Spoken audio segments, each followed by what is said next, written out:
guys, welcome back to my vegan kitchen. Got a great recipe for you today. You ready to cook? Yeah. This is so simple and soul satisfying. This is a real cold weather. We eat it in the warm weather too though. A real cold weather comfort food. So let's begin. It's called Red Lentil Chili. It's got red lentils in it. Those look orange. They're red. Just like I call those purple onions, but everybody else calls them red. They look purple. Anyway, it's a real dumping pot of stuff. I have all of my ingredients laid out here except for the optional ingredient, which I always add afterwards, and that is the Tofurkey sausage. I like to put in 2 cut up Tofurkey sausage just because it adds so much for so little. So let's begin. We've got 1 large onion cut up here. These are 3 medium potatoes. You know, 2 large potatoes or the equivalent is great. So let's get these in first. And the great thing about this, it's un-effable. You can't F it up. Give me a shot. As long as you put the lentils and vegetables in there, you cannot F this up, except when you drop them on the floor. Alright, we got the potatoes and onions in there. I didn't F it up. I fixed it. We got 2 fresh peppers. You could also use frozen, you know the trick. The semi-homemade, the one in the bag already cut up. Sometimes they even come with onion. Pretty awesome. Woo, it's so colorful. I'm loving it. Red lentils. We're gonna do 2 cups because we're a big family and we're hungry vegans and we like to eat a lot. And have leftovers. And have a lot left over for lunch the next day because, hey, when you're vegan, you gotta eat hearty because you want to be full for a long time. And vegetables are not a lot of calories, so you gotta eat a lot of them. So we're making a big pot. I usually use frozen corn, but I'm all out, so I've just got 2 cans of whole kernel corn. If you don't like corn, you don't have to put corn. Put something else. It's not a big deal. Now we're doing the liquids and the spices. So in order for the lentils to cook, you need liquid. So we're going to be using 2 cans of diced tomatoes. This is going to give so much flavor. These are just good on their own. They are. I would eat them right out of the can. I know, right? Of course, if you want to use fresh tomatoes, you could totally use fresh tomatoes. Not a big deal. Uneffable. Alright, some garlic. If you don't like garlic, don't put garlic. But I love garlic. So I'm going to put like probably 3 cloves worth in there. Exactly. I know. I like harissa. No, that's not true. I love harissa. So I'm going to put a nice heaping tablespoon of harissa in there.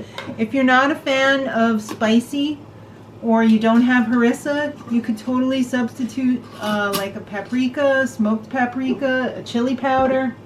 Same idea.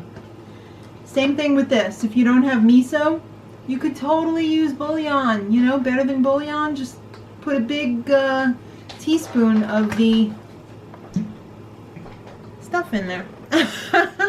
Because we're going to be adding water to it. So don't worry so much about adding the water because the liquids are coming next. What I usually do is I just usually fill up the 2 tomato cans. So like 1. And look at that, it makes the spices go all through it. And I don't use sink water. We have a Berkey filter because I don't want to take any chances with my health.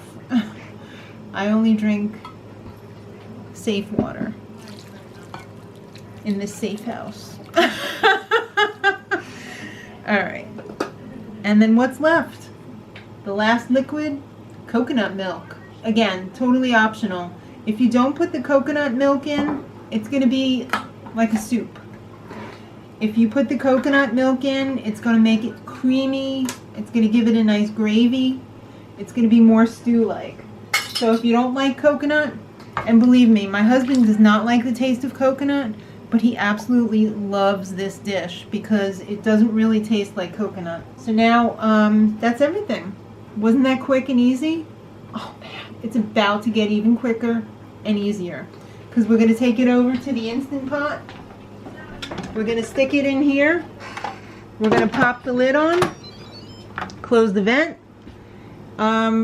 You can use any setting as long as it's high pressure, so I'm just going to, you can even use manual. I just always, my go-to is poultry because it's already 15 minutes. Just push the poultry, 15 minutes. It locks it in, brings it up to steam. 15 minutes of steam. I'm going to come back and we're going to be ready to eat. Alright, cats, I just released the steam. This is what we're working with. Going to mix it up. And we're going to mix it in. We've got our two Tofurkey kielbasas cut up here. Oh yeah. That looks amazing.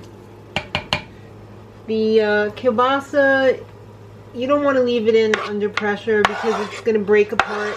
I mean, it's really only a wheat meat. So it's going to soak it up like a sponge. It's not going to be pretty. So this is also going to help it cool down faster because you're putting the cooler sausage in with the very hot molten lava. So this volcano is about to blow. We're just going to let this settle for a few minutes and then we're going to plate it up. Alright, here we go. We're all plated up. Why do you always make me test the really hot stuff? First, for your eating enjoyment, some lime or lemon. I highly recommend. Lime. I love it. We're having ours on some rice tonight. You don't have to have it on anything. You could eat it just like a soup, but I really like rice. Keeps me full. I like rice. This is really hot. Blow like the wind, Bullseye. Alright, ready? Ready. No. It's really hot, guys.